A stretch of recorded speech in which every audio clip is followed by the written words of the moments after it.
Question number 6. A wheel is rotating at 900 rpm about its axis when the power is cut off. It comes to rest in 1 minute. The angular retardation in radian per second square is. So देखो बेटा wheel जो है 900 rpm से rotate कर रहा है. Initial angular velocity is 900 into 2 pi by 60. ये हमने किस में कन्वर्ट किया है बेटे? रेडियन पर सेकंड में. Now final angular velocity is 0 और टाइम कितना लग रहा है इसको 0 होने में? 60 सेकेंड्स. तो आपने एंगुलर रिटार्डेशन निकालनी है यानी alpha you want to find out. So बेटा देखो omega is equal to omega naught plus alpha into t. Omega कितना है? 0 is equal to 900 into 2 pi by 60 plus alpha into 60. So बेटा इसका मतलब 60 times alpha is equal to minus 900 into 2 pi by 60. Now this will be 3s are 30. So alpha is equal to minus 30 pi by 60. So this will be equal to minus pi by 2 radian per second square. Now this minus sign indicates that this is retardation. और magnitude कितना है बेटा? Minus pi by 2. Pi by 2 is the magnitude. Pi by 2 radian पर second square. So answer becomes A part. Answer becomes A part. Next बेटे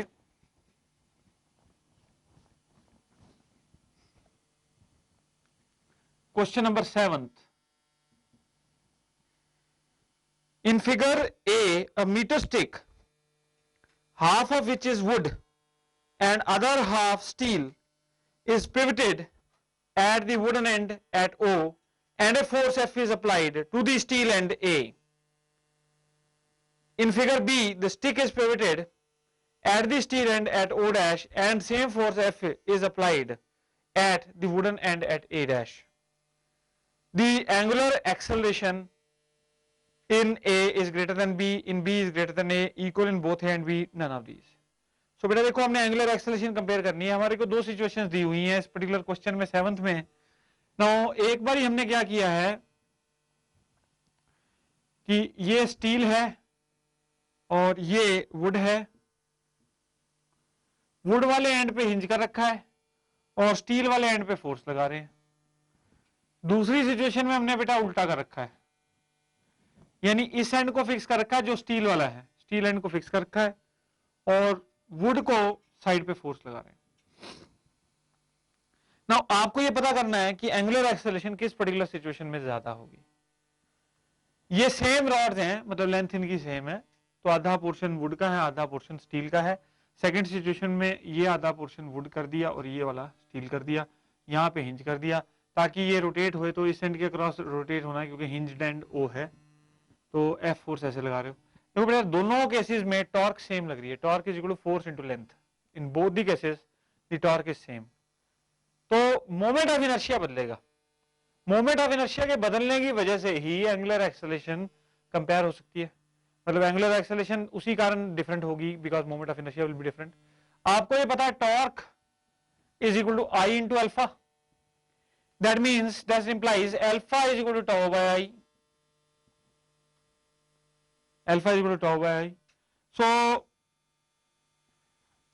now tau is constant for both of them, but I is different. अगर ये situation 1 कहता हूं बेटा, ये situation 2 कहता हूं, तो I1 is greater than I2. क्यों? क्योंकि इसमें हल्का मास डिस्ट्रीब्यूशन नजदीक है, मतलब जो स्टील है वो भारी है, तो सेकंड सिचुएशन में जो स्टील का मास है वो नियर है to the axis of rotation. Wood हल्की होती है तो उसका भार कम है. और फर्स्ट सिचुएशन में क्या है कि स्टील पॉइंट ऑफ रोटेशन से दूर है और स्टील भारी होता है, तो मास की डिस्ट्रीब्यूशन ज्यादा होगी. तो इसका मतलब क्या, मोमेंट ऑफ इनर्शिया पहली सिचुएशन में ज्यादा होगा और moment of inertia second situation में कम होगा. तो alpha is inversely proportional to I. तो alpha is inversely proportional to I, इसका मतलब क्या होगा, alpha 1 will be less than alpha 2। तो ये हमारी अकॉर्डिंग टू क्वेश्चन हमें ये ए पार्ट बोल रखा है, ये बी पार्ट बोल रखा है। तो इसमें देखिए B answer is B for Bombay, in B it is greater than in A, so angular acceleration in B is greater than in A. Next question बेटे, question number 8।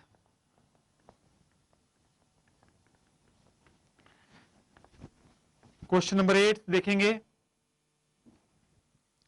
Find the position of centre of mass of a uniform disk of radius r from which a hole of radius small r is cut out. The center of the hole is at a distance r by 2 from the center of the disk. So यहां देखिए बेटा, ये हमारे पास disc है,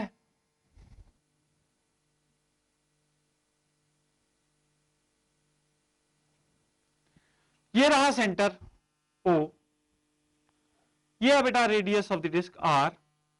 अब यहां पे small are radius का हमने डिस्क काट दिया, और इसके सेंटर से ये जो डिस्क कटा है ये कितनी दूरी पर है बेटे, r by 2 दूरी पर। This is at r by 2 दूरी। Now we wish to find out कि सेंटर ऑफ मास कितना शिफ्ट हो जाएगा। तो इसके लिए आपको मेथड पता है बेटे, center of mass, let's say it shifts back by some distance x, center of mass shifts by some distance x, let us consider this as 0 0, this मतलब न्यू सेंटर ऑफ मास के जो कोऑर्डिनेट्स हैं उसको हमने 0 0 select कर लिया। तो now small m, let us say small m is the mass of the disk that you have cut and capital M is the mass of the complete disk. So m minus m, taking moments, m minus m into x center of mass 0, that is equal to m into x, moment बड़े वाले के मास के moment से छोटे वाले मास का moment subtract कर देंगे, minus m into x plus r by 2, minus small m into x plus r by 2। सो यहां से देखिए बेटा हमने x निकालना है, तो m minus m into X minus M R by 2, ये 0 के बराबर है बेटे। तो x कितना हो गया, m into R over 2 times बड़ा m minus small m। Now जो स्मॉल m है वो क्या होगा, pi R square t rho, pi R square t rho क्या है, ये एरिया हो गया बेटा pi R square, thickness t ले लो, डेंसिटी रो ले लो, तो मास यही होगा, mass is volume into density. Volume क्या हो जाएगी, pi R square into pi R square into thickness of this, thickness तो दोनों बड़ी डिस्क की और इसकी जो आपने काटी है इसी से काटी है, तो इसलिए थिकनेस कैसी रहेगी, सेम रहेगी। So m is proportional to, that means small R square, तो m is proportional to small R square. मैं डायरेक्टली कर रहा हूं बेटा, नीचे और ऊपर से पाई टी रो कैंसिल हो जाएगा, तो आप देखिए ये हो जाएगा small R square into R over 2 times R square minus small R square. So answer becomes B for Bombay. Answer is B for Bombay. Next question bete, 9th question.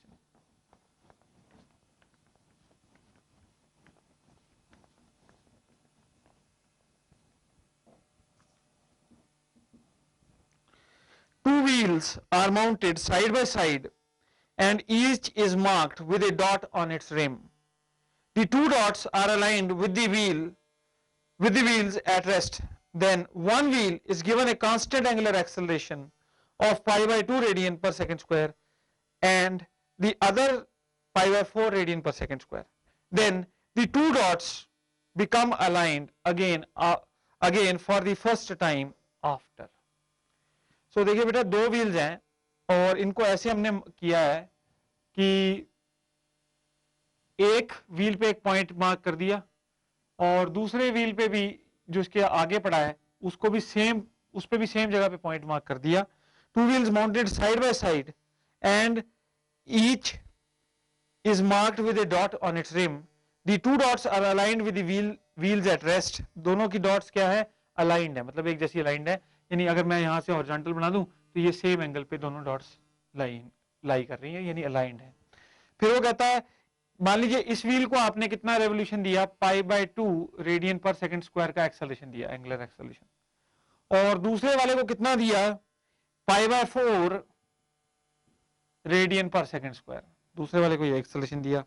Then the two dots become aligned again after for the first time after, कितने time बाद दोनों के दोनों dots realign हो जाते हैं, हमने ये पता करना है।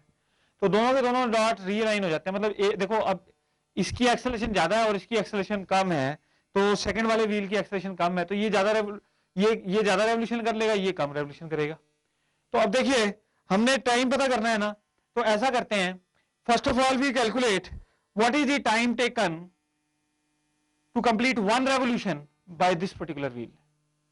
ये वाला व्हील रेस्ट से चालू हुआ है, ये भी रेस्ट से चालू हुआ है, दोनों की इनिशियल वेलोसिटीज क्या है, 0, दोनों के एल्फे अलग अलग हैं। तो पहले हम क्या करते हैं, इसकी एक रेवोल्यूशन का टाइम निकालते हैं। सो बेटा एक रेवोल्यूशन में angle turn will be 2π, 2π is equal to half alpha into t square. Alpha की वैल्यू पुट कर देते हैं बेटे, π/2 इंटू टी स्क्वायर, यानी कि इसको टाइम लगा एक रेवोल्यूशन में 2√2,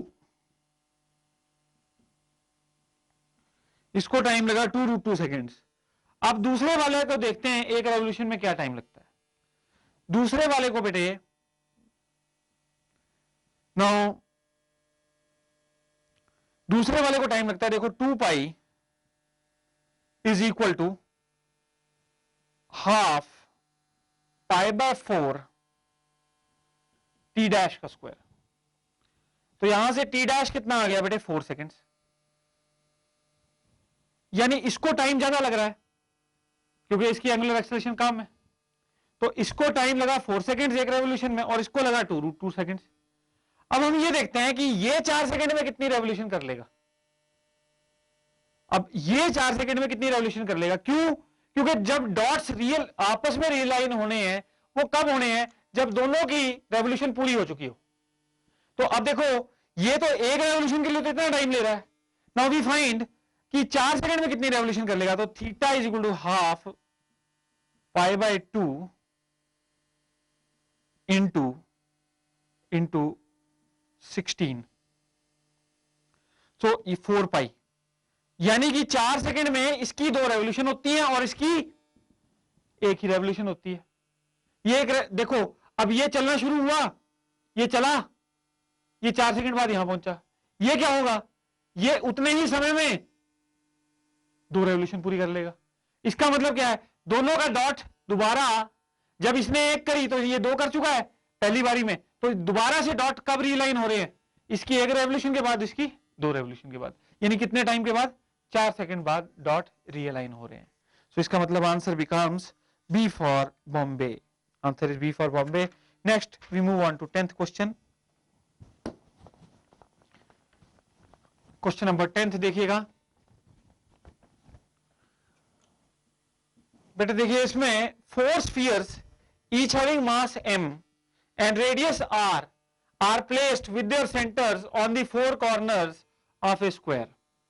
तो ये देखिए हमारे पास एक ऐसे स्क्वायर दे रखा है और बेटे 4 स्फीयर्स हैं इनके कॉर्नर्स पे और हर एक स्फीयर का रेडियस कितना है r और मास m और स्क्वायर की साइड की लेंथ है a। The moment of this inertia of the system about an axis along one of its sides along one of the sides of the square is। so देखिए मान लीजिए इस side के across किसी भी एक साइड बोल रखा है, तो मैं कोई भी साइड ले सकता हूं, ये साइड ले लेता हूं जिसके अलॉन्ग मैं इसको घुमाऊंगा, इसके अलॉन्ग आपने मोमेंट ऑफ इनर्शिया पता करना है। सो देखो बेटा ऐसा है, ये दोनों स्फीयर्स तो एक्सिस पे ही लाई कर रहे हैं, तो स्फीयर का अपने डायमेट्रिकल एक्सिस के अलॉन्ग जो भी मोमेंट ऑफ इनर्शिया होता है वो इसका होगा, वो इसका होगा।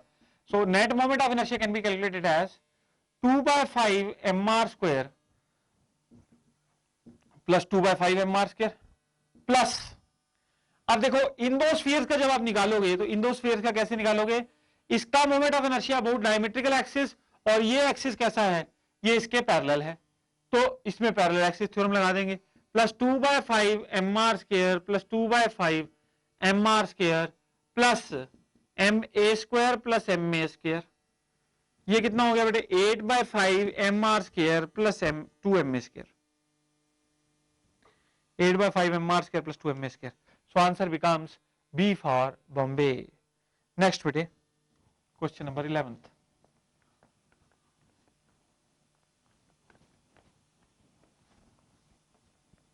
Question number 11th. नाउ ये क्वेश्चन हमने किया हुआ बेटे, तो इसमें क्या कह रहा है, a circular disk of radius r, circular disk of radius r has uniform thickness, a circular hole of diameter equal to radius of the disk. तो सर्कुलर होल जिसका डायमीटर क्या है, रेडियस ऑफ द डिस्क के बराबर है, वो cut out कर दिया आपने इसमें से. The center of gravity of the disk at a distance x to the left of the center of original disk, the value of x is. So बेटा इसका कह रहा है कि देखो आपको पता है सेंटर ऑफ मास पीछे की तरफ शिफ्ट कर जाएगा, वो x से शिफ्ट कर गया है और कितना होगा, ये बेटा हमने सॉल्व किया हुआ है, सेम अप्रोच है इसमें, that is it will shift by n by value r/6. तो यहाँ पे रेडियस स्मॉल r दे रखा है, तो स्मॉल r/6 पीछे की तरफ शिफ्ट हो जाएगा. नेक्स्ट इसका आंसर क्या बना, डी फॉर दिल्ली. नेक्स्ट बेटे 12th question.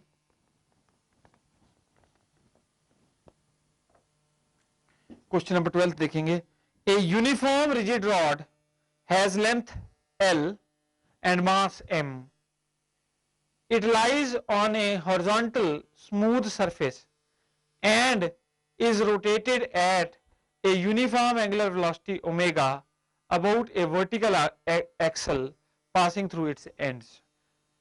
About a vertical axle passing through its ends, the force exerted by the axle on the rod will be. So देखो बेटा एक रॉड है, उसके एंड के साथ एक एक्सल है और उस एक्सल के अलोंग रॉड को घुमाया जा रहा है. आपको पता करना है कि जो force exerted by the axle on the rod will B.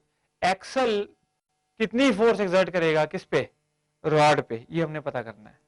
तो बेटा ये देखो मैं बना के दिखा देता हूं, ये एक्सल है और ये रॉड है, ये एंड पे जुड़ी हुई है, रॉड की लेंथ L है और रॉड का मास M है, ये एक्सल के साथ जुड़ी हुई है और एक्सल को रोटेट कर रहे हैं आप अलोंग दिस एंड.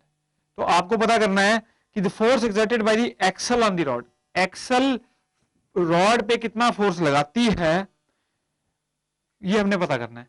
तो देखो बेटा ऐसा है, ये जो रॉड है ये एक रोटेटिंग फ्रेम ऑफ रेफरेंस में आ गई, तो इस पे लगेगी centrifugal force.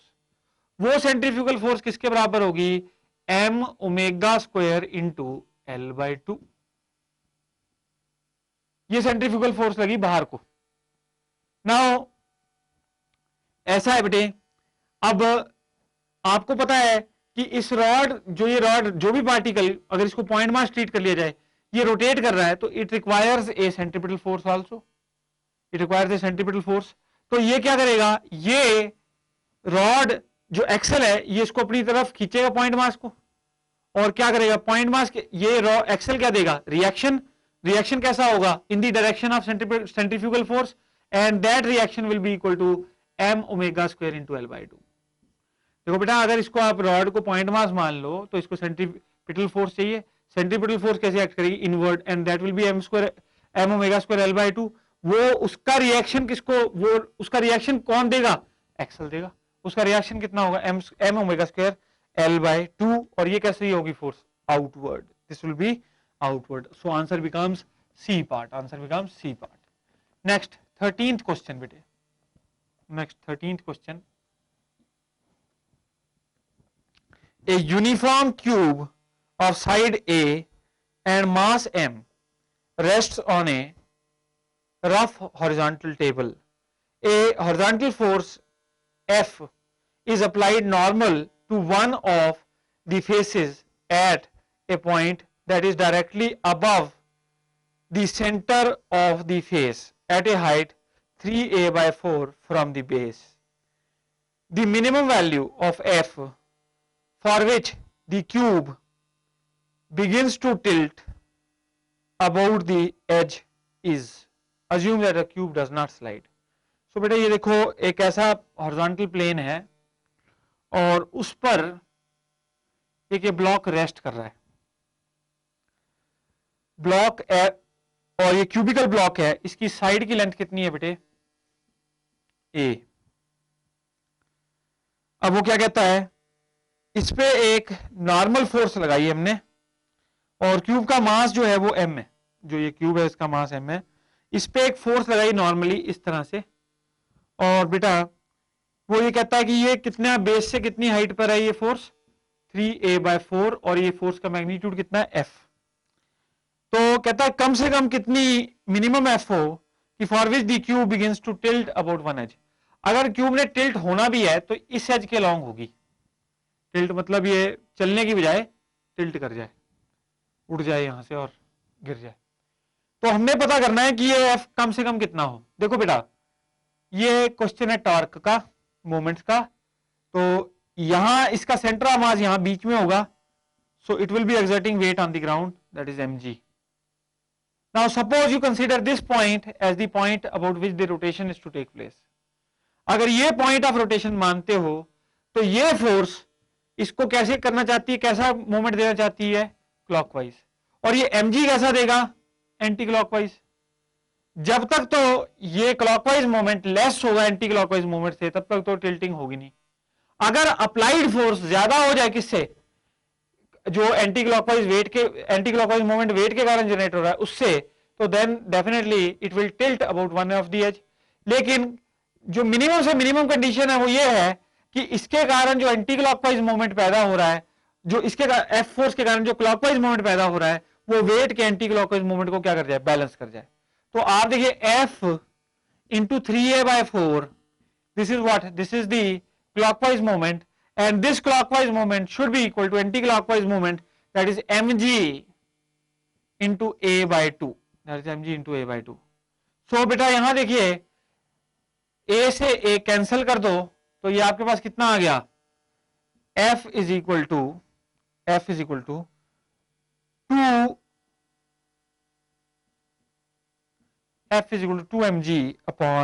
answer becomes b for Bombay, answer is b for Bombay। Next बेटे 14th question,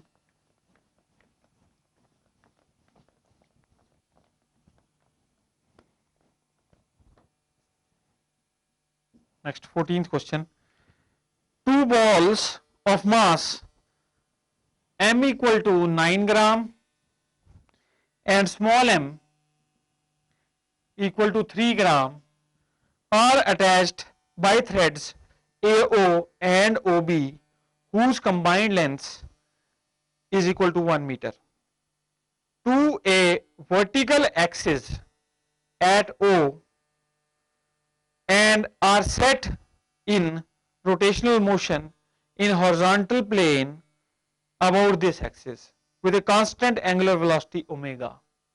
The ratio of AO upon OB for which the tension in the threads is same will be। so देखो बेटा ऐसा है कि हमारे पास A और B points पे ये मासेस पड़े हैं, कौन कौन से, 9 ग्राम और 3 ग्राम के। बीच में हमने कोई पॉइंट O लिया, और O पॉइंट के लॉन्ग हम क्या कर रहे हैं, इसको रिवॉल्व करवा रहे हैं। अब हम पता करना क्या चाहते हैं, we want to find out if the tension in the threads is same, मतलब OA थ्रेड में जितनी टेंशन है उतनी ही OB थ्रेड में टेंशन है। तो अगर OA थ्रेड में जो टेंशन है वो OB थ्रेड के इक्वल है, we want to find out what is the ratio of this length OA/OB। Tension किसके कारण जनरेट हो रही है, tension is generated because of the centripetal force requirement, tension centripetal force को बैलेंस कर रही है। तो बेटा टेंशन इन OA कितनी हो जाएगी, बड़ा M ओमेगा स्क्वायर, बड़ा M ओमेगा स्क्वायर इंटू बड़ा M omega square into OA is equal to small m omega square into OB। तो ओमेगा स्क्वायर से cancel, OA upon OB is equal to small m is 3 upon 9, so that is 1:3। Ratio क्या बनती है, 1:3. Answer becomes A part. Next बेटे 15th question. 15th question.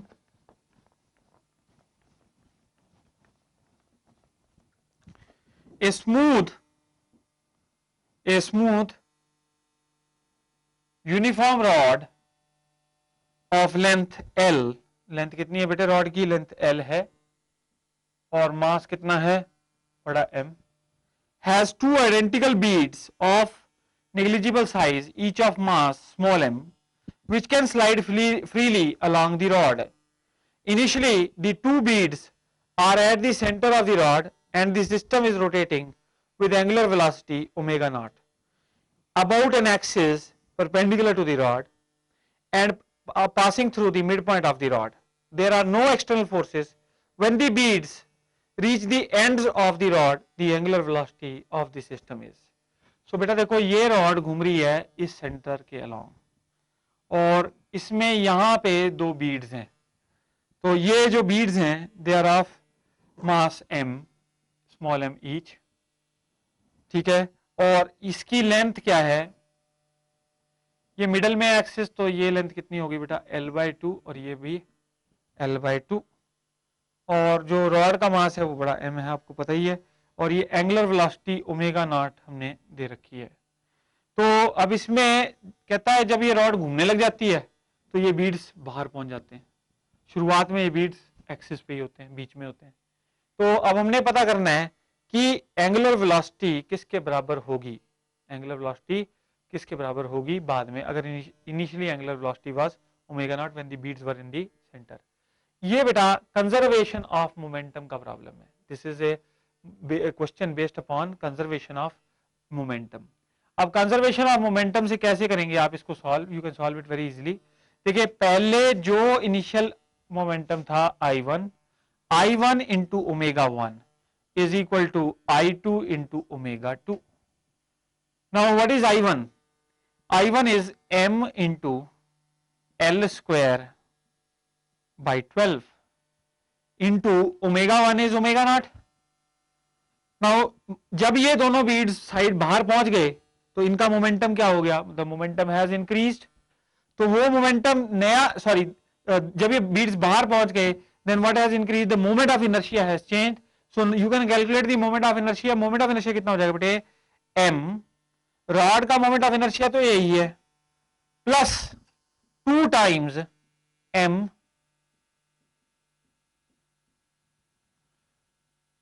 क्योंकि L/2 दूरी पे है तो m L/2 का होल स्क्वायर इंटू ओमेगा. तो ये अब आप सॉल्व कर लेंगे बेटा. तो ओमेगा यहां से हमने निकालना हमारी ये में. तो ये देखिए ये क्या हो जाएगा बेटे? m into L square by 12 omega not is equal to ये L स्क्वायर बाय 4 आ गया. यहाँ पे L स्क्वायर बाय 4 आ जाएगा. तो ये L स्क्वायर बाय 4 ये बेटे कट जाएगा एक. ये क्या आ गया? ml square by 2. तो ml स्क्वायर बाय 2 आ गया. नीचे एलसीएम ले लीजिए 12. तो ये आ गया ml square plus 6ml square whole upon 12 into omega. Now this, what does this imply? That omega will be equal to L square by 12 cancel हो जाएगा बेटे. m over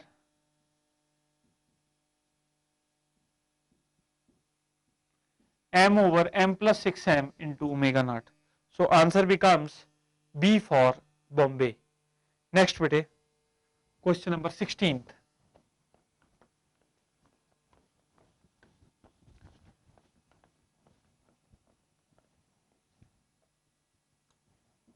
क्वेश्चन नंबर 16 देखेंगे.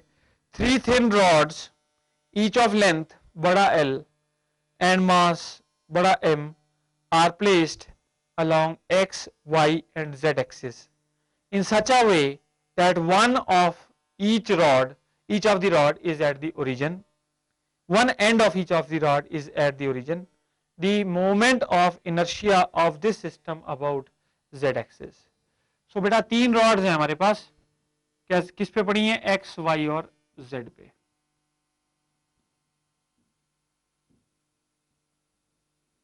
और रॉड के एंड्स कहां पे हैं, origin पे। आइडेंटिकल रॉड्स हैं यानी कि सेम लेंथ और तीनों का मास भी सेम है। मोमेंट ऑफ इनर्शिया किस एक्सिस के अलॉन्ग निकालना है, जेड एक्सिस के अलॉन्ग निकालना है। बेटा देखो एंड के क्रॉस मोमेंट ऑफ इनर्शिया आपको पता है ml²/3 होता है। एंड के cross the moment of inertia is ml²/3। तो अब z एक्सिस के लॉन्ग निकालना है, तो ये वाली रॉड जो z एक्सिस पे लाई कर रही है इसका मोमेंट ऑफ इनर्शिया 0 हो जाएगा। और by by perpendicular axis theorem इन दोनों का मोमेंट ऑफ इनर्शिया ऐड हो जाएगा, तो वही मोमेंट ऑफ इनर्शिया आएगा किसके लॉन्ग, z एक्सिस के long. So iz will be equal to ml²/3 plus ml²/3. That will be equal to 2 times ml²/3. So moment of inertia about z axis is 2 ml²/3. Answer becomes A part. Answer becomes A part. Next, 17th question.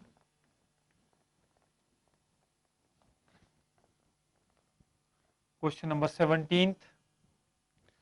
Half of the rectangular plate shown in the figure is made of density ρ1 and the other half of density ρ2. The mass, the length of the plate is L. The center of mass of the system from O will be, the center of mass of the system from O will be. अब आप देखिए किस तरह है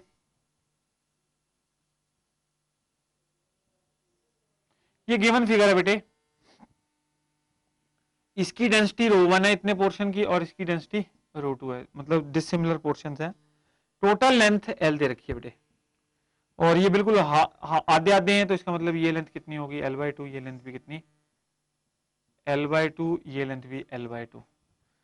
इसका centre of मास कहां है बेटे C1 और इसका सेंटर ऑफ मास C2 और ये रहा पॉइंट O, ये रहा पॉइंट O ओरिजिन ये 0 0।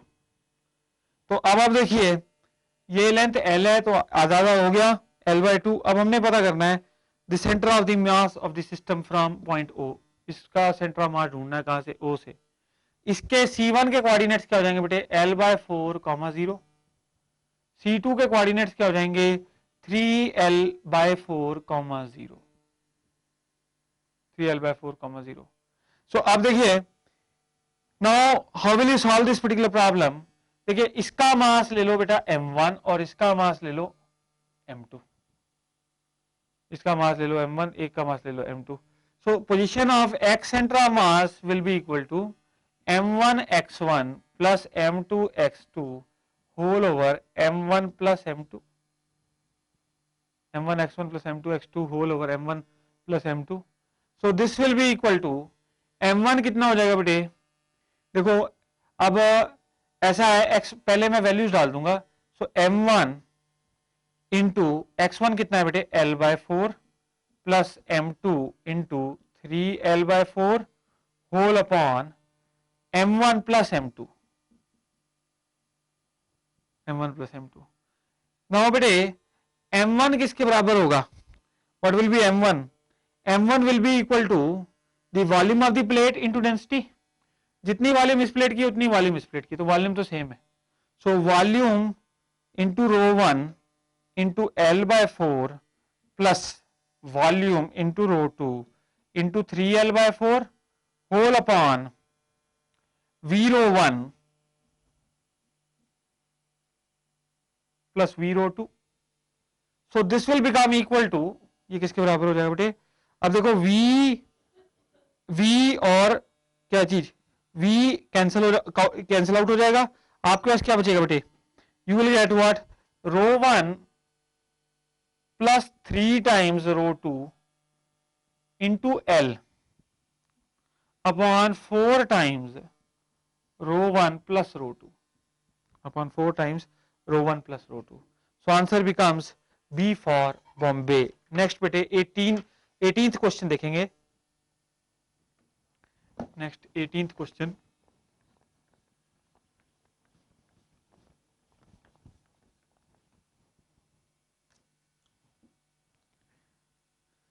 if the earth were to suddenly contract to 1 by nth of its present radius without any change in its mass, the duration of the new day will be nearly.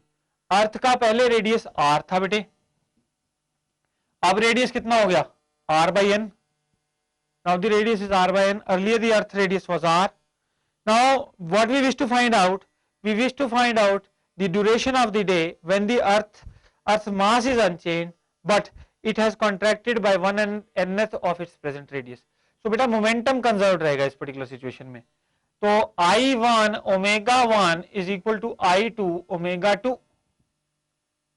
Now I1 is 2/5 mr square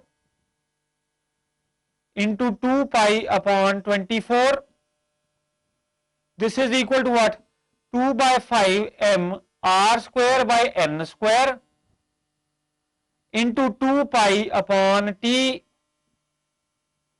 So t किसके बराबर हो गया बेटा? बाकी सब कुछ cut जाएगा, देख लीजिए। t is 24/n स्क्वायर, यानी नया टाइम पीरियड हो जाता है 24/n स्क्वायर। रेडियस आधा होता तो n2 हो जाता, n2 हो जाता तो 4 हो जाता, 6 घंटे हो जाते। ठीक है बेटे, ये जनरल फॉर्मूला निकाला हमने। The new time period becomes 24/n square. So answer is C part. जो ड्यूरेशन है नए दिन की वो हो जाएगी C part 24/n square.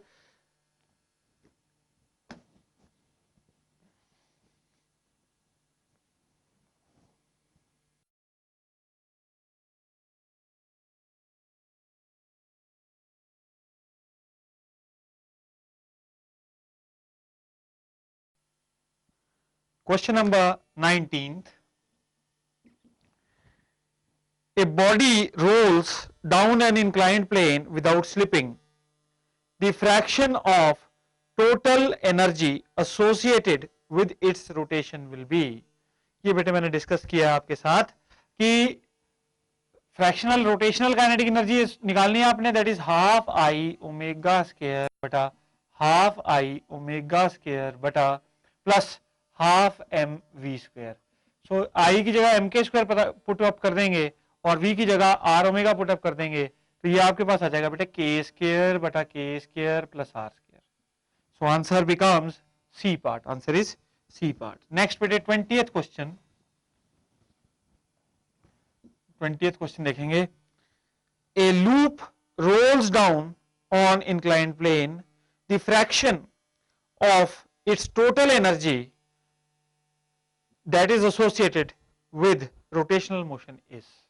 So बेटा लूप रोल डाउन कर रहा है इंक्लाइंड प्लेन से और हमें पता करना है कि टोटल काइनेटिक एनर्जी का कितना फ्रैक्शन रोटेशन के साथ एसोसिएटेड है। देखो बेटा रिंग का मोमेंट ऑफ इनर्शिया होता है एम आर स्क्वायर, रिंग का मोमेंट ऑफ इनर्शिया होता है एम आर स्क्वायर। तो आपने फ्रैक्शन निकाली ना, fraction of rotational kinetic energy that is equal to K square बटा K square plus R square होता है ना ये। So this will be equal to, देखो बेटा के किसके इक्वल कर दो, के आर के इक्वल कर दो। जो रेडियस ऑफ गायरेशन है that is equal to radius, because जो रिंग होता है, ये रिंग है, loop is a ring, ring का जो रेडियस ऑफ गायरेशन होता है वो रेडियस के बराबर ही होता है, के इक्वल टू आर।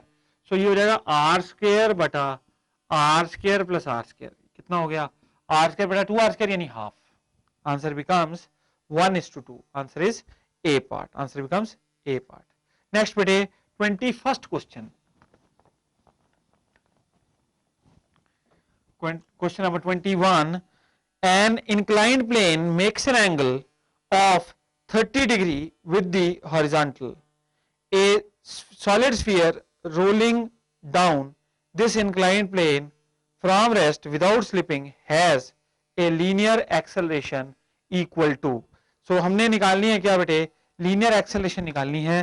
सो आप देखिए और इंक्लाइंड प्लेन से स्लिपिंग हो रही है, सो इंक्लाइंड प्लेन से डाउनवर्ड एक्सेलरेशन होती है g sine theta over beta. Beta is what, 1 plus I by M R square. So this becomes equal to g into sine of 30, g into sine of 30 upon क्या चीज, g into sine of 30 upon 1 plus I हो जाएगा 2/5 M R square, तो 2/5। This becomes g/2 upon 7/5, तो this becomes 5g upon 14. This becomes 5g upon 14. So answer becomes D for Delhi. Answer becomes D for Delhi. Next bete, question number 22. Question number 22 देखेंगे. देखिए बेटा इसमें क्या कह रहा है, ए solid cylinder of mass m and radius r rolls down an inclined plane without slipping. The speed of its center of mass when it reaches the bottom is. So bottom पे आपने center of mass की speed पता करनी है और इसका मतलब है linear speed पता करनी है. So बेटा ये एक solid cylinder है और inclined plane से roll down करना है. Velocity is given by root of 2gh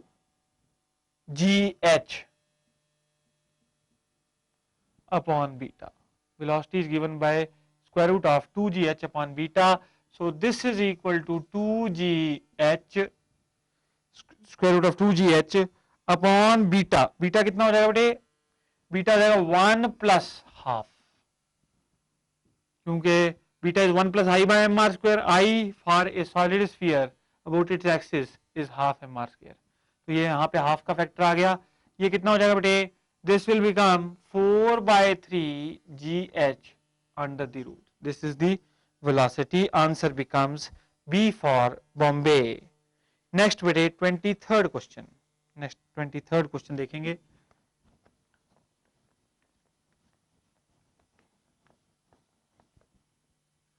Third question. A uniform meter stick of mass bada M is hinged at one end, supported in a horizontal direction by a string attached to the other end. What would be the initial acceleration of the stick if it was cut? देखो बेटा ऐसा है कि हमारे पास एक stick है इस तरह से और वो हमने एक धागे के जरिए लटका रखी है और स्टिक का जो मास है दैट इज m, और हमसे वो पूछ रहा है कि अगर आपने धागा काट दिया, then what is going to happen, what would be the initial acceleration of the stick if the string is cut. Initial acceleration क्या होगी स्ट्रिंग की अगर धागा आपने काट दिया. सो देखो बेटा इस पर्टिकुलर सिचुएशन में जो ये स्टिक है ये नीचे क्यों जाएगी, बिकॉज ऑफ इसका टर्निंग इफेक्ट होगा अबाउट दिस पॉइंट. इस पॉइंट को O नेम करता हूं. इसका टर्निंग इफेक्ट होगा अबाउट दिस पॉइंट और ये कितना दूरी पर है L/2 पे, मतलब centre of mass is at distance L/2. सो बेटा mg into L/2 is torque that is generated the moment it is broken. This torque, any torque is equal to I into angular acceleration alpha. So अब हमने पता क्या करना है बेटे, initial angular acceleration पता करनी है. तो इनिशियल एंगुलर एक्सेलरेशन आप पता करना चाहते हैं और ये स्टिक क्या है, मीटर स्टिक है यानी कि लेंथ 1 है. तो m into g by 2 is equal to moment of inertia about one end, that will be m into L square by 3 into alpha. So बेटा m से m काट दो, अल्फा कितना हो गया 3/2g रेडियन पर सेकंड स्क्वायर. 3/2g रेडियन पर second square. So answer क्या बनता है, answer becomes A part. Answer is A part. Next we move on to 24th question. Next we move on to 24th question. बेटा 24th question देखिए अब. A meter stick held vertically with one end on the floor and is then allowed to fall. The speed of the other end when it hits the floor is तो हमने बेटा क्या निकालनी है, other and की speed निकालनी है. तो ऐसे एक मीटर स्टिक रखी हुई है और बेटे ये इस तरह से गिर रही है फ्लोर पे. तो आपने क्या निकालना है, इस एंड की वेलोसिटी निकालनी है जब ये क्या कर जाती है, हिट कर जाती है ग्राउंड पे। देखो ऐसा है, जब ये स्टिक खड़ी थी तो सिर्फ इसके पास क्या थी, पोटेंशियल एनर्जी थी। वो पोटेंशियल एनर्जी अगर ये पॉइंट मास माना जाए तो रॉड में सेंटर ऑफ मास कहां पे आएगा बेटे, बिल्कुल मिडल में। तो एम जी इंटू 1/2 ये क्या होगी, पोटेंशियल एनर्जी, क्योंकि सेंटर ऑफ मास क्या जमीन से आधा मीटर ऊपर है। This potential energy is getting converted into kinetic energy of rotation, क्योंकि ट्रांसलेशन नहीं हो रही, सिर्फ रोटेशन ही हो रही है। हाफ आई, आई कितना है बेटे, I will be M into L square by 3, क्योंकि इस एंड के अक्रॉस रोटेट कर रहा है, तो moment of inertia across one end of a rod is M L square by 3। So ये हो गया half M L square by 3 into alpha. तो ये किसके बराबर हो गया बेटे, I into alpha, M g into 1/2 is equal to moment of is equal to half I into sorry omega square, half I into omega square. तो half I ये है, ये काइनेटिक एनर्जी ऑफ रोटेशन है, ये potential energy getting converted into kinetic energy of rotation. So half से बेटे half काट दो और आपके पास यहाँ पे क्या आ जाएगा, एम से एम काट लो, तो ओमेगा स्क्वायर बराबर आ गया किसके, 3g के। ओमेगा स्क्वायर आ गया 3g के बराबर, यानी omega is approximately equal to 30 का रूट, ओमेगा इज 30 का रूट। तो 30 का रूट जो होता है वो होता है 5.4। सो ओमेगा आ गया 5.4 रेडियन पर सेकेंड। नाउ उसने हमसे लीनियर वेलोसिटी पूछी है और किसकी पूछी, इस एंड की। ये पॉइंट ऑफ रोटेशन है बेटा, तो आपको पता है linear velocity will be equal to L times omega.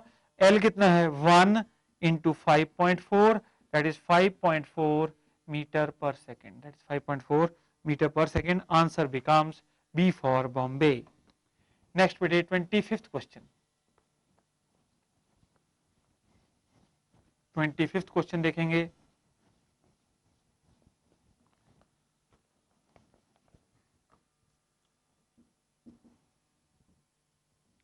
A particle of mass m moves with a constant velocity. Which of the following statements is not correct about the angular momentum about the point O?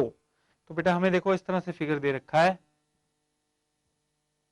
ये है point O, ये है point B, this is C, now this is point D, this is point E, and this is point O, this point is A. This is 1 meter OB and this is OD is also 1 meter. Now हमने पता करना है कि कौन सी statement incorrect है about the point angular momentum about the point O। तो पहली स्टेटमेंट क्या कहता है, it is zero when it is at A and moving along OA। सो बेटा OA के अलोंग अगर बॉडी मूव कर रही है तो एंगुलर मोमेंटम क्या O के अराउंड जीरो है। Yes, it is zero because line of action of angular momentum passes through the point of passes about the point of rotation, passes from the point of rotation. So ये statement बिल्कुल correct है ये part। तो B part क्या है, the same at all points along DE, बिल्कुल सही है ये भी बेटा। DE के along angular linear momentum ऐसे होगा और linear momentum angular momentum is R cross P, तो इसका मतलब है P जो R वेक्टर है बेटे वो ऐसे है परपेंडिकुलर, परपेंडिकुलर डिस्टेंस चाहे इस लाइन पे जहां मर्जी चले जाओ, perpendicular distance from point O will remain same, तो इसलिए एंगुलर मोमेंटम कैसा रहेगा, कांस्टेंट रहेगा। सी पार्ट क्या कह रहा है, of the same magnitude but oppositely directed to directed at B and D. So ये भी सही है बात है बेटा, बी में इस तरह से है डायरेक्शन तो कांस्टेंट रहेगा अगर बी इस पाथ पे भी जाता है, लेकिन जो डायरेक्शन होगी एंगुलर मोमेंटम की इसमें और इसमें वो डिफरेंट होगी, ये भी सही है। डी पार्ट कहता है increases at its move along BC, कहता है डी पार्ट में ये कह रहा है आंसर में कि increases as it move along BC. अभी हम क्या कहते हैं कि बीसी के लॉन्ग ओ पॉइंट के लॉन्ग, बीसी पे अगर हमारा पार्टिकल चल रहा है तो ओ पॉइंट के long angular momentum is constant.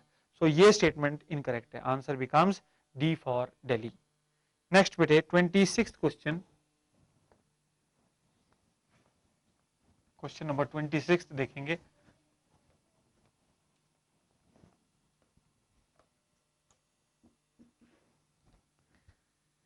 A 30 degree 60 degree triangular set square of negligible mass is suspended freely from the right angled corner and weights are hung at the two corners. What is the ratio m1 by m2 of the weights if the hypotenuse of the set square set horizontally? तो ये है बेटे हमारे पास question, देखिए किस तरह का, इस तरह से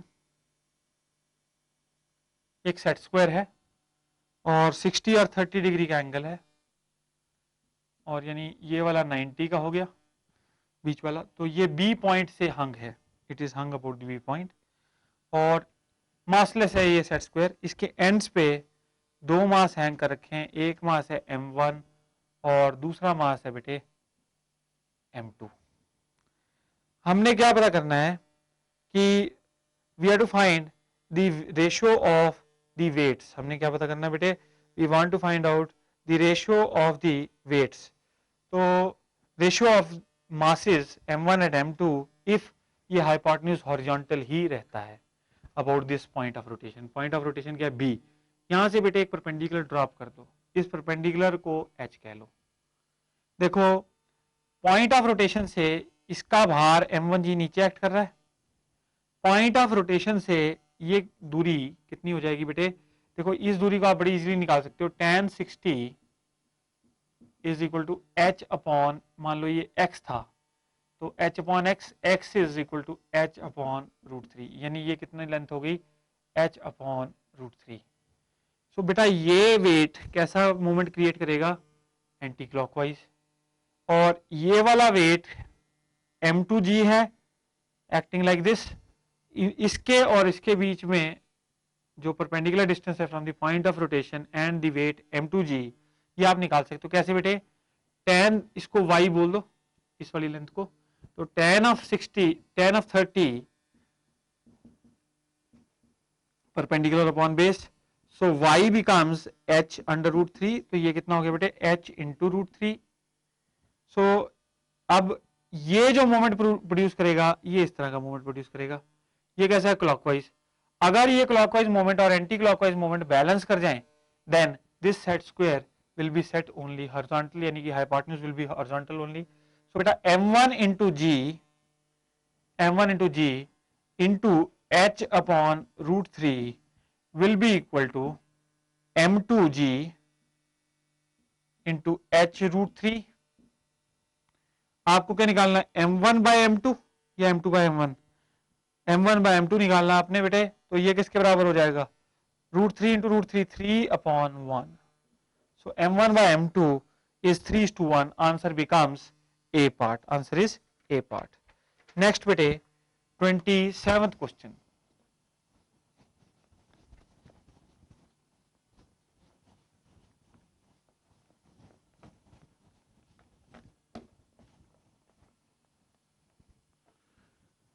क्वेश्चन देखेंगे, two masses m1 and m2, m1 greater than m2 are connected to the ends of a massless rope and allowed to move as shown in the figure. The acceleration of center of mass assuming pulley is massless and frictionless is. So देखो बेटा हमारे पास इस तरह से एक पुली और इस पे दो मासेस, एक मास बेटे m1 और दूसरा मास m2। तो बोल रहा है भाई m1 बड़ा है m2 से, इसका मतलब ये नीचे जाएगा और ये ऊपर जाएगा। एक्सेलरेशन सेंटर ऑफ मास की निकालनी है, पहले इनकी एक्सेलरेशन निकाल लो बेटे, ये किस एक्सेलरेशन चलता है और ये किससे चलता है। तो एक्सेलरेशन निकालोगे कैसे, acceleration is net force upon total mass. Net force कितना हो जाएगा, m1g माइनस m2g, ये नेट फोर्स हो गई, और ये नेट फोर्स किसको चला रही है, m1 प्लस m2 को, सो m1 प्लस m2, ये क्या हो जाएगी बेटे acceleration. So acceleration is m1 minus m2 whole over m1 plus m2 into g। हमने तो सेंटर ऑफ मास की एक्सेलरेशन निकालनी है, तो सेंटर ऑफ मास की एक्सेलरेशन हो जाती है बेटे m1 a1 vector plus m2 a2 vector whole over m1 plus m2। Now ऐसा है, इनकी दोनों की एक्सेलरेशन ऑपोजिटली डायरेक्टेड है। ऑपोजिटली डायरेक्टेड हैं, तो आप देखो ये हो जाएगा बेटे m1 ए की वैल्यू ये डालोगे, माइनस कर दोगे, क्योंकि अगर आप इसकी एक्सेलरेशन पॉजिटिव मानते हो तो इसकी डायरेक्शन एक्सेलरेशन की नेगेटिव हो जाएगी। तो m1 plus m2 sorry m1 minus m2 into A upon m1 plus m2।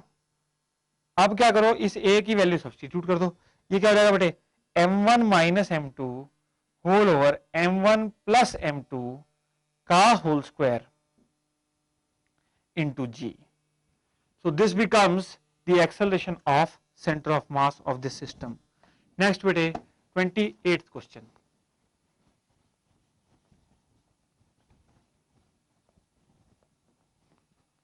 Next देखिए बेटा 28th question. A body of mass m slides down an incline and reaches the bottom with velocity v.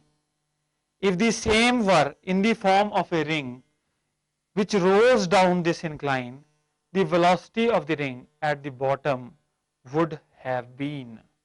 So देखो बेटा एक कह रहा है एक body slide करती है, उसका मास m है, दूसरे सेम मास जितना बॉडी का मास था, जितना स्लाइडिंग बॉडी का मास था उतना ही मास का रिंग है और वो रोल डाउन करता है इंक्लाइन से। सो बोलता है एक की velocity bottom of the plane पे v है, तो दूसरे की वेलोसिटी क्या होगी v की टर्म्स में जो बॉडी रोल करती है। स्लाइडिंग बॉडी की velocity down the plane will be √2gh, अगर इंक्लाइंड प्लेन था h हाइट का, तो स्लाइड कर रही है बॉडी ऑफ मास m, तो इसकी बॉडी डाउन दी प्लेन कितनी होगी v is equal to √2gh। अच्छा बेटा रोलिंग बॉडी की वेलोसिटी v डैश ले लेते हैं, so v dash will be equal to root of 2gh upon beta. Beta ये रिंग है, रिंग का बीटा कितना हो जाएगा बीटा होता है 1 plus I by M R square, I है एम आर स्क्वायर, तो बीटा 2 हो गया रिंग का। So this will be equal to v dash is equal to root of 2gh upon 2। सो ये क्या हो गया √2gh किसके बराबर है v अपॉन √2। इसका मतलब है velocity of the ring at the bottom will be v upon √2. Answer becomes C part. Next बेटे 29th question.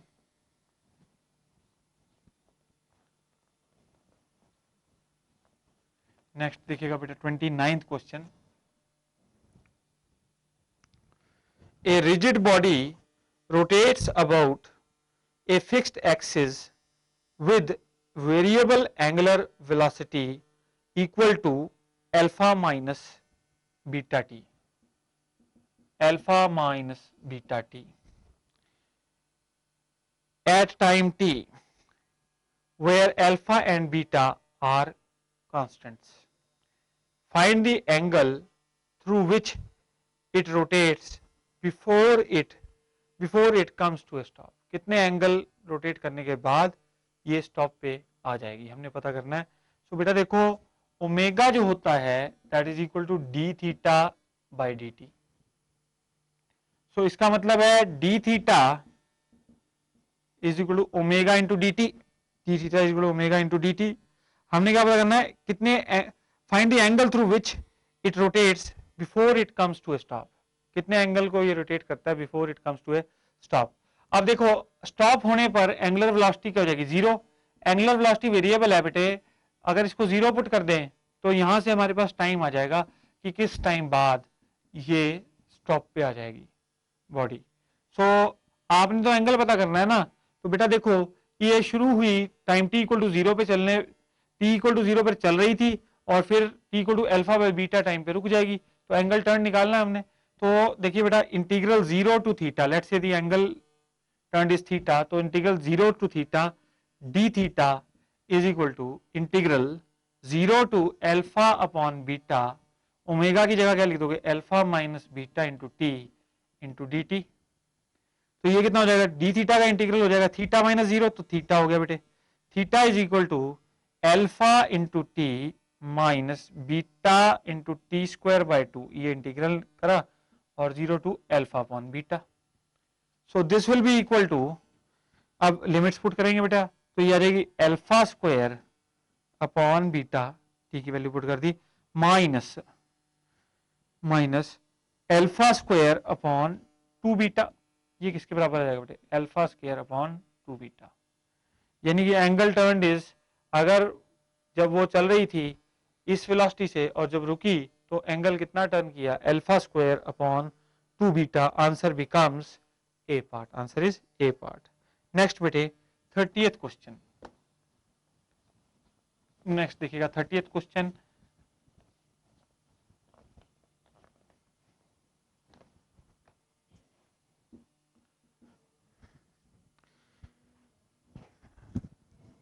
A thin circular ring of mass m and radius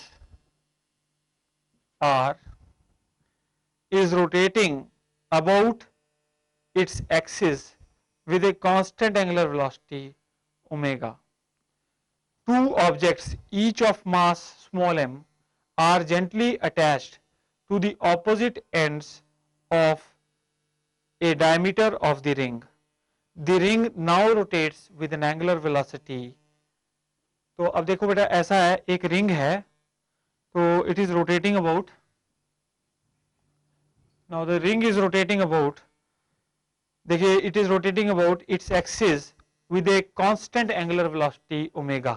तो अपने एक्सिस के लॉन्ग गोल घूम रहा है और क्या है, मास इसका बड़ा m है और रेडियस r है।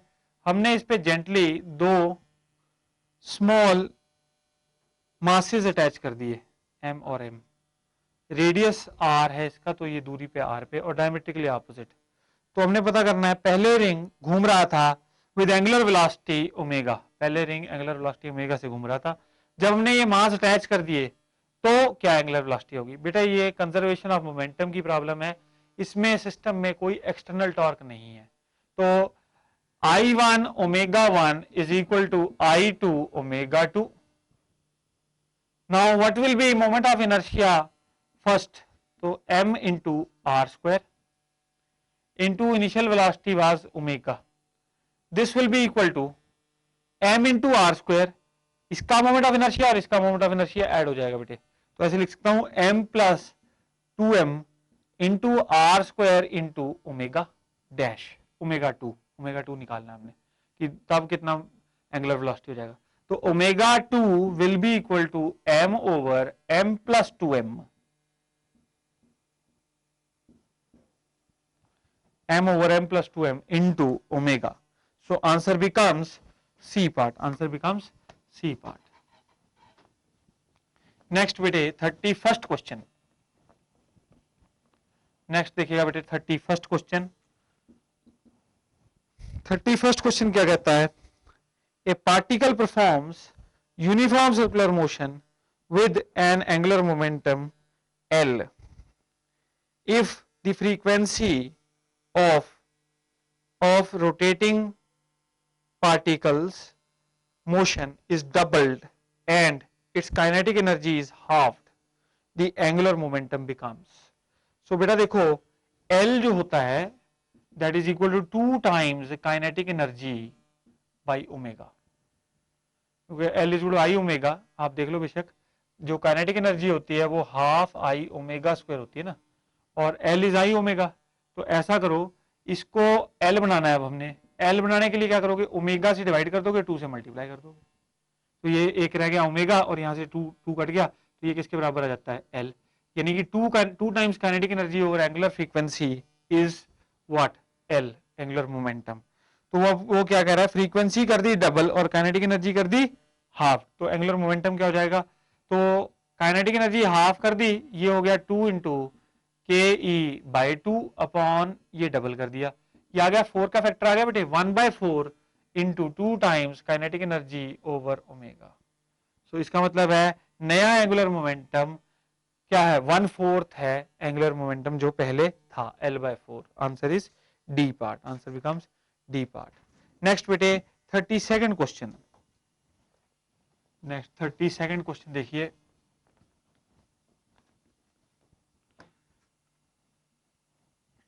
एक इस तरह से हमें इसमें फिगर दिया हुआ है, तो ये रहा सेंटर और यहाँ पॉइंट है बेटा A और ये फोर्स लग रही है ऐसे 4 न्यूटन, और बेटे ये ऐसे दे रखा है सच दैट यहाँ पे 8 न्यूटन की फोर्स लग रही है और इसकी लाइन ऑफ एक्शन को बढ़ाया जाए तो वो 30 डिग्री पर है।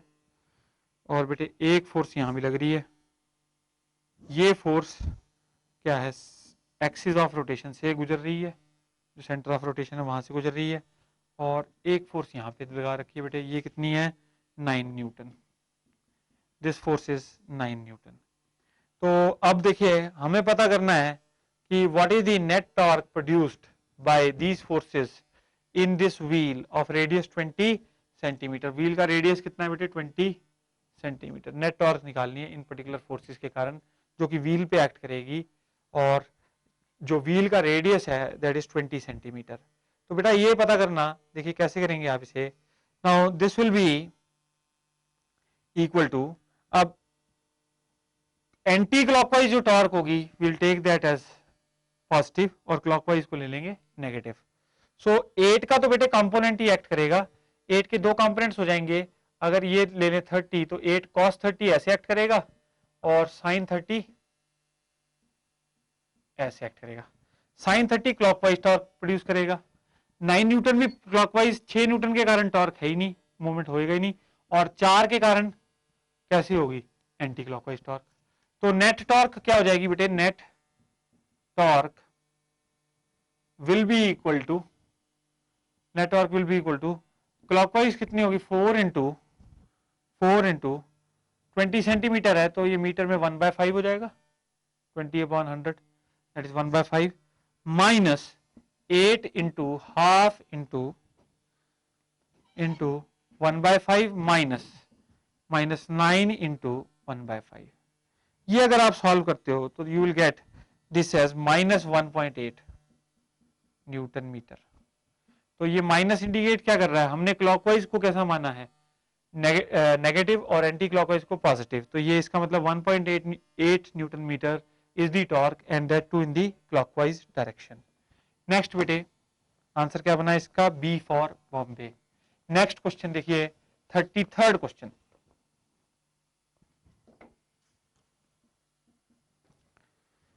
Two rings of the same radius and mass are placed such that their centers are at a common point and their planes are perpendicular to each other. The moment of inertia of the system about an axis passing through the center and perpendicular to plane of one of the rings is. So देखिए बेटा हमारे पास दो rings हैं और दो ring ऐसे हैं कि दोनों का रेडियस तो सेम है और सेंटर एक कॉमन पॉइंट पे है, लेकिन इन दोनों के प्लेन्स कैसे हैं, परपेंडिकुलर, यानी रिंग ऐसे हो गए बेटे। फिर क्या कहता है, the moment of inertia of the system about an axis passing through its centre and perpendicular to the plane of one of the rings. तो मतलब ये हो गया, सपोज कीजिए एक्सिस ऑफ, जिस एक्सिस के लॉन्ग आपने मोमेंट ऑफ इनर्शिया निकालना है, passing through the centre and perpendicular to plane. अब देखिए बेटा इस रिंग का moment of inertia about this axis is mr², और दूसरे के लिए यही एक्सिस कैसा हो गया, डायमेट्रिकल एक्सिस। यानी एक के लिए हो गया, एक रिंग के लिए हो गया ये कैसा एक्सिस जो सेंटर से गुजर रहा है और परपेंडिकुलर है प्लेन ऑफ द रिंग के। दूसरे के लिए कैसा हो गया, diametrical axis. Net moment of inertia क्या होगा, पहले रिंग का मोमेंट ऑफ इनर्शिया प्लस दूसरे रिंग का moment of inertia. Net moment of inertia is equal to mr² plus mr²/2 that is equal to 3/2 mr². So answer becomes 3/2 mr². Answer is C part. Answer becomes C part. Now next bit, question number 34th. Question number 34th. A cord is wound round the circumference of wheel of radius r. The axis of the wheel is horizontal and moment of inertia about it is I. A weight mg is attached to the end of the cord and falls from rest. After falling through a distance h, the angular velocity of the wheel. ये बेटे हमने drive किया था। ये कौन सा example है? ये वही एग्जांपल है जिसमें एक पुली है और पुली के साथ एक मास, जब ये चलेगा तो ये क्या होगा, ये पुली चलेगा। तो आपने क्या निकालनी थी? Angular velocity. बेटा ये वेलोसिटी तो आपने निकाली थी, तो angular velocity will be root of 2 times mgh over I plus mr square under the root. So this is the angular velocity. Answer is B for Bombay. Next bete 35th question.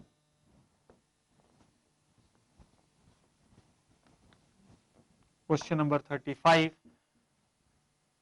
The speed of a homogeneous solid sphere after rolling down an inclined plane of vertical height h from rest without sliding is. तो आपने क्या निकालना है बेटे? Speed निकालनी है एक homogeneous solid sphere की जो कि एक इंक्लाइन प्लेन से गिर रहा है या रोल डाउन कर रहा है, और किस स्पीड, वो किस स्पीड से बॉटम पे पहुंचेगा यदि उस इंक्लाइन प्लेन की हाइट थी h।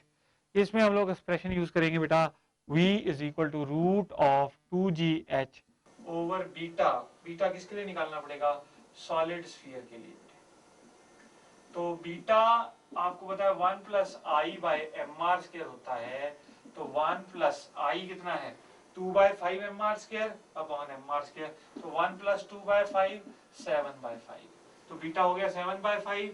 So velocity will be equal to root of 2gh over 7 by 5, that is root of 10 by 7 into gh. So answer becomes A part, root of 10 by 7 into gh. So this is A part.